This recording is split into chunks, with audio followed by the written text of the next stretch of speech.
Esker, guide audio. L'Esker Badelundåsen a été formé dans un grand tunnel tubulaire dans lequel jaillissent les eaux de la déglaciation, appelée rivière glaciaire, emportant pierres et graviers pendant la période de fonte de la dernière période glaciaire. Il coulait le long du sol, sous la couche glaciaire, qui pouvait atteindre jusqu'à 3 km d'épaisseur. Tout au long de ce paysage glaciaire, ces rivières jaillissaient hors des embouchures des rivières glacées pour s'écouler à l'air libre.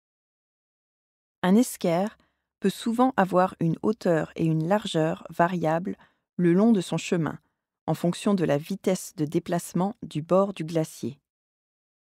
Ce mouvement du glacier était provoqué par la fonte de la glace, mais était aussi fonction de la quantité d'eau et d'alluvions transportées par la rivière glaciaire à chaque étape.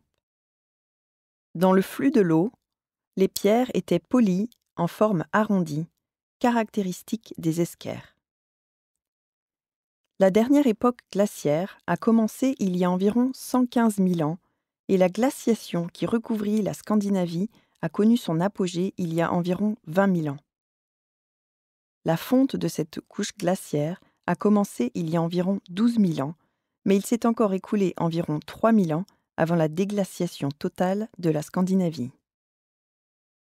L'Esker Badelundåsen constitue une source très importante pour l'alimentation en eau de ses environs immédiats.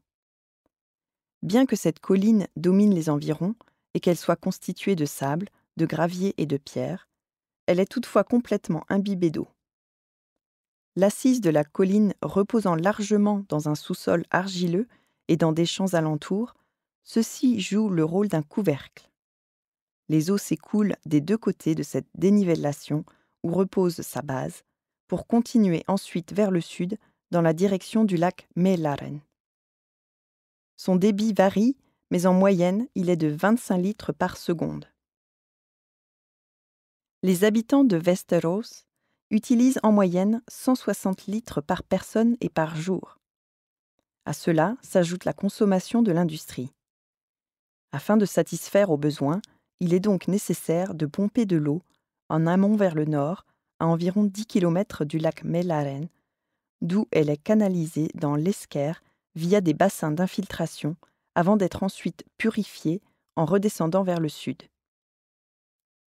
De cette façon, l'Esker est utilisé comme un filtre et contribue ainsi à la création d'une nappe phréatique artificielle.